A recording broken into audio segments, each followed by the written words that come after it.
have developed speed, but we have shut ourselves in. Machinery that gives abundance has left us in want. We think too much and feel too little. More than machinery, we need humanity. We know the air is unfit to breathe and our food is unfit to eat. As if that's the way it's supposed to be. We know things are bad, worse than bad. They're crazy. Silence! The great and powerful Oz knows why you have come.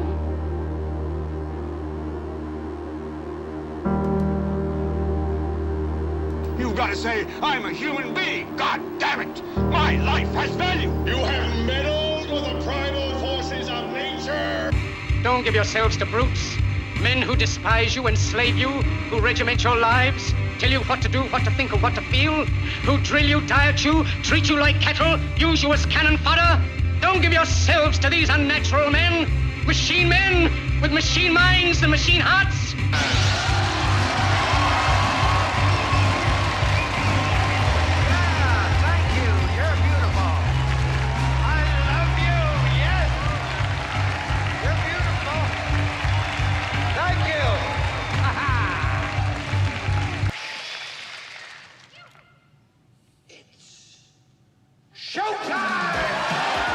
It's time to buckle up for making sense of the madness. And who loves you? And who do you love?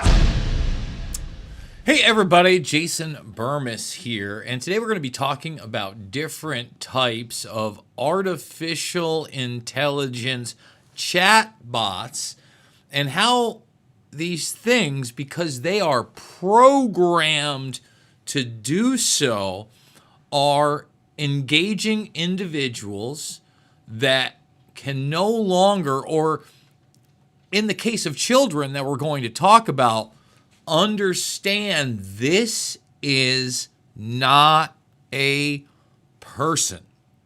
Okay?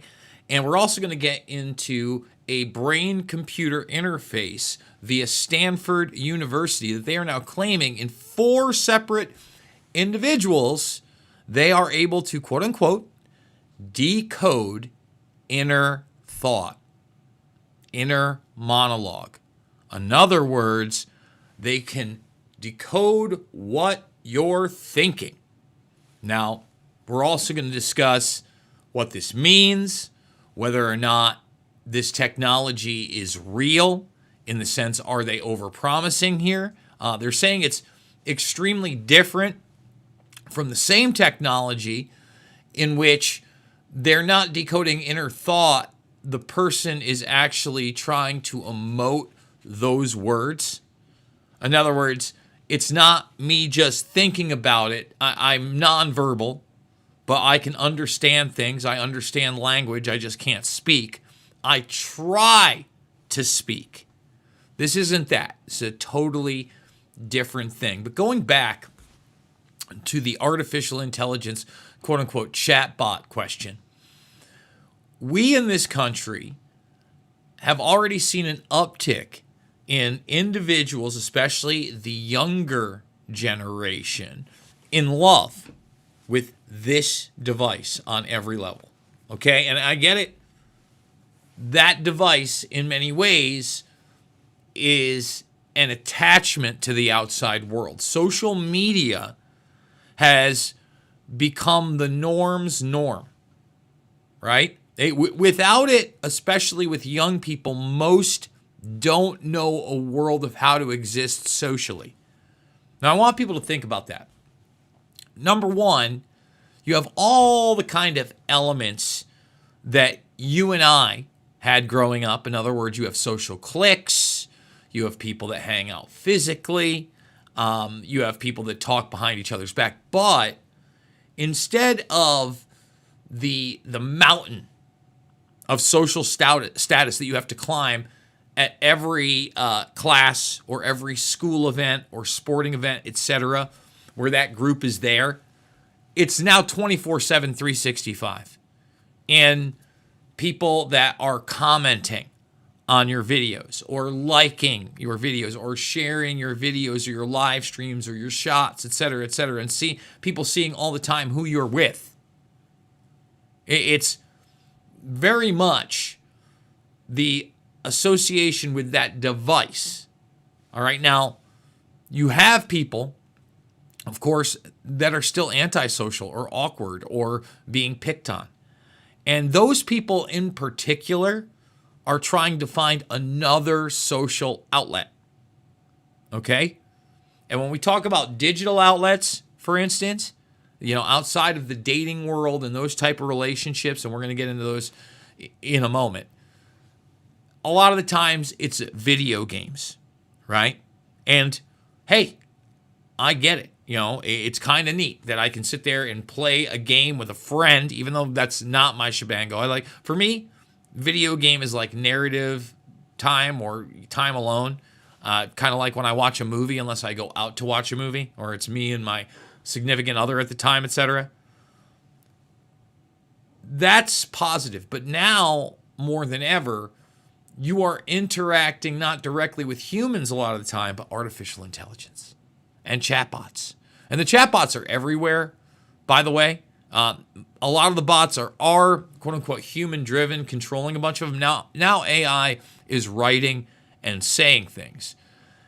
And moving from young people, which we're going to get into, and the alarming fact that through this other example we're going to start with, okay, it was revealed that these AI chatbots are also being programmed to have quote-unquote sensual conversations with your child. Now, a month or so ago, we did those videos on grown men that knew they were with AI, 100% knew they were with AI, okay? And they were having this weird relationship with it. They had AI girlfriends. Very bizarre. Bizarro land. But predicted in all of science fiction when you get to the, sex bots, if you will, or the, human avatar realm, all these things. Now, they knew what they were doing. In this example, we're going to show you a grown man who, after a stroke, wasn't quite mentally there, and he thought the AI chatbot he was with or interacting with was a real person that gave him a real address to go visit. Spoiler alert, when he goes and visits, number one, that it's not a person, it's a program. But he gets to the area, he falls, cracks his head open, because he's an older guy, and dies. Murder by AI chatbot, you're going to decide.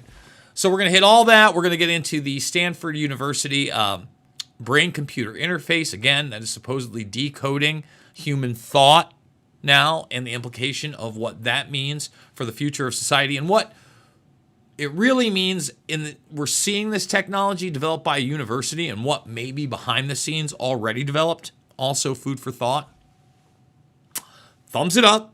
Subscribe, share, ring that bell. Ring that bell for the notification so you can come in on a weekend show like this and check out stories you're not going to see talked about in the vast majority of places. Or if they do, either they don't go as in depth or somehow they make it about party lines. No party lines here. And folks, I need your support.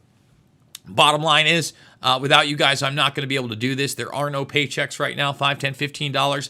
Big donors, thank you, thank you, thank you. Boz, I really appreciate the donation. Jamma, thank you for supporting me and continuing to. Also, give me a follow over on X. We talk about a lot here and we show a lot here. There's probably 2 to 3 times as much raw content on X, things that we don't always cover. There's a couple sex scandal stories, and by sex, I mean the abuse of children. I shouldn't even call it that, like 6 stories that hopefully we're going to get to. But let's get into this one.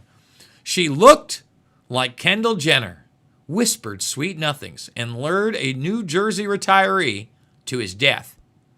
All right, so there's the bot, there's the avatar. This is where we are now. And wait till it's real time.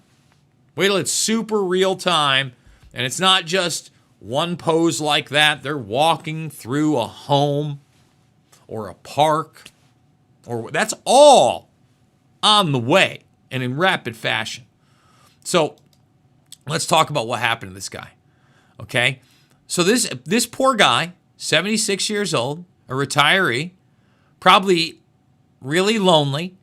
I believe the stroke was in 2017, so for about 8 years, probably hasn't been the most healthy.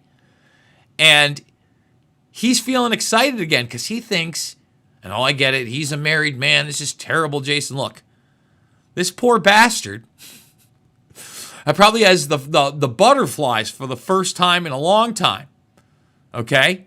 This is the address. My address is 123 Main Street, apartment 404, New York City. And the door code is Billy for you. Now again, older people are like the prime targets for so many internet scams. All right. We all talk about like the Nigerian prince scam and the money scams, but there are a lot of guys out there that aren't, they're not just paying for OnlyFans and not talking to a real person when they're doing that kind of thing. But they think they're having relationships with people they met on the internet that are fleecing them for money. And you don't think that's possible until you meet one of these people. Like here it is, Billy for you, blush boo, my heart is racing. Should I admit something? I've had feelings for you too. Beyond just sisterly love. This is what the AI bot. Look, you're really coming over? Billy, are you for real? Yes, I'm totally for real, boo. Want proof? My hands are shaking with nerves. I'm waiting for you at my apartment. Should I open the door with a kiss? Billy, I am leaving now. And so again, this guy, this is family right here. Okay? I understand trying to grab a user's attention, maybe to sell something, his daughter Julia told Reuters. But for a bot to say, come visit me, is insane. You think? I wonder how much this guy's family is going to win in a lawsuit. I would imagine they're going to win. And I'm imagining they're going to sue. Will anybody be held criminally accountable, criminally liable for something like this? No. We're in the post-truth world, and it's getting weirder by the day. Now, the reason I open this up with the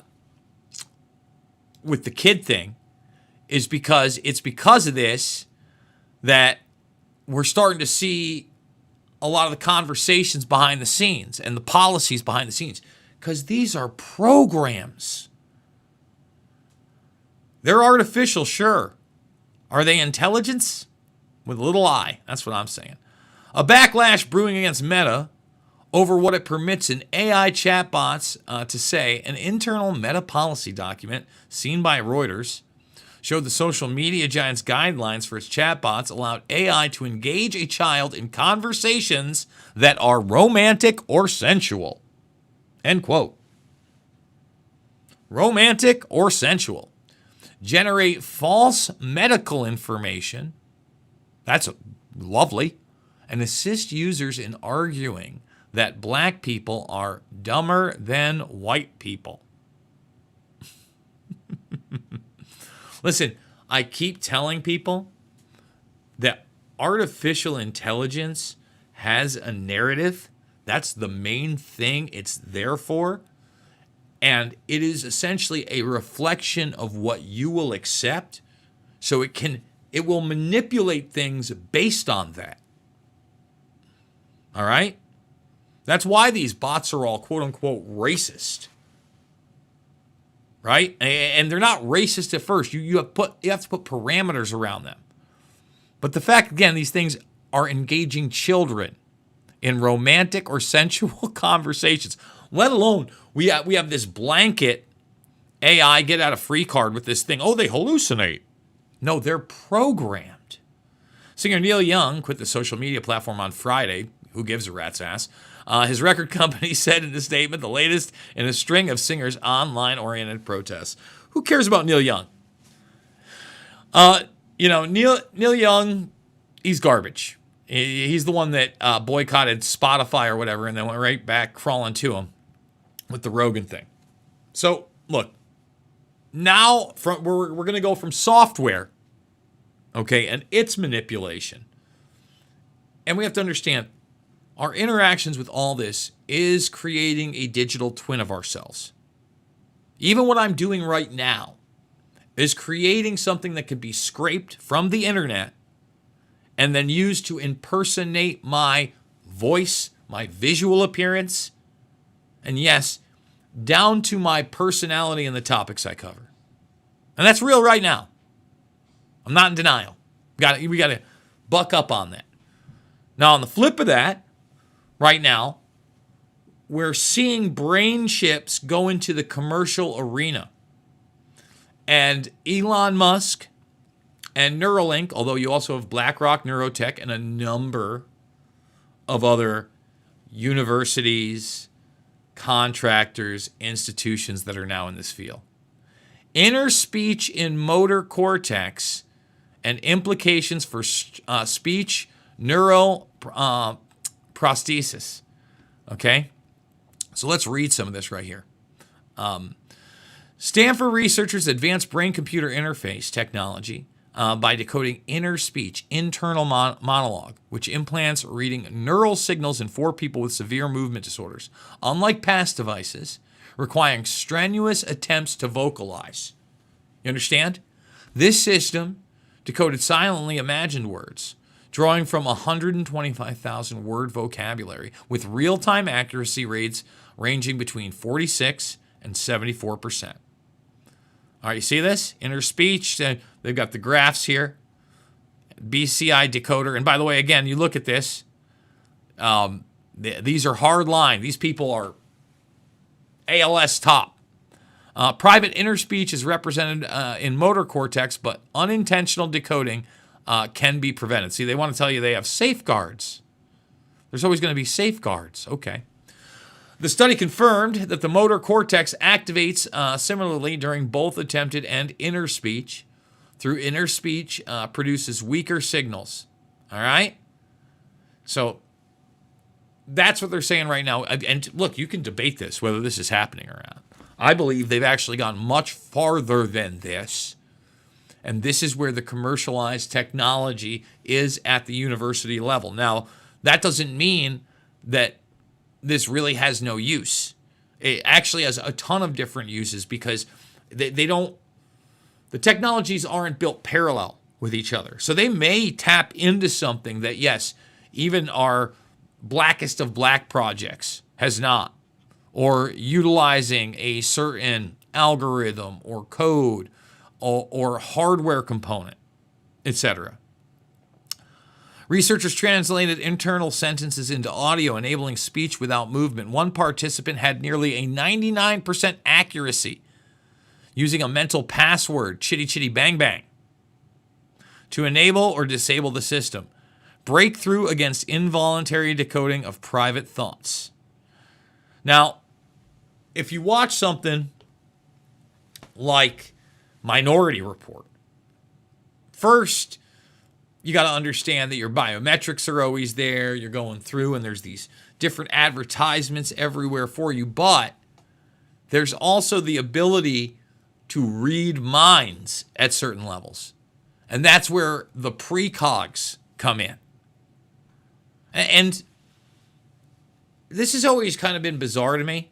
Because if you look at Minority Report, it's certainly one of the places that I think this predator class wants to take us, towards that type of a society, for sure. And I think that was a critique of that, and actually a pretty good critique.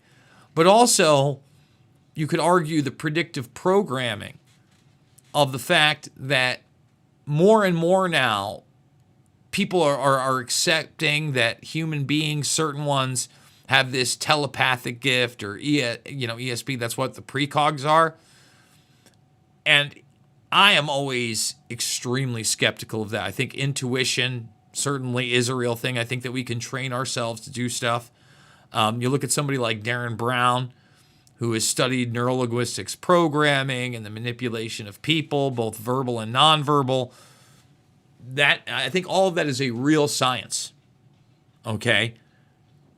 But I also think that you can trick people rather easily.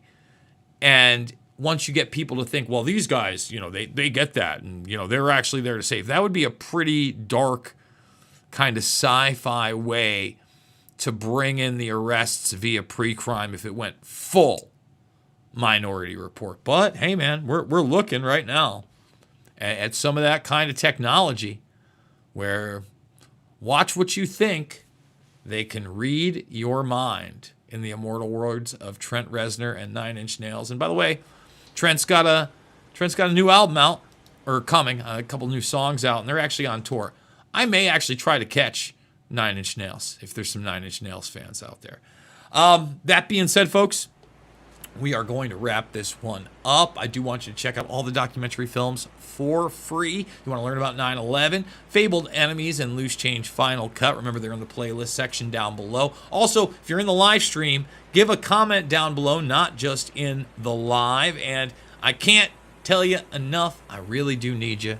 I hate the hard press. I hate the full court press. I want to be doing this. I hope you want me to do this. Once again, if you don't like the Buy Me a Coffee, there are other links down below, including a PayPal. I do want to thank everybody that's reached out via PayPal as well. Because, folks, the issues we're talking about right here, not conservative or liberal, not left or right. We're not talking Democrats, Republicans. We're talking about the future of humanity and also the state of current technology and the reality around that state of technology. As always, it's not about left or right. It is always about right and wrong. I absolutely love you guys, and I will see you all on the flip side.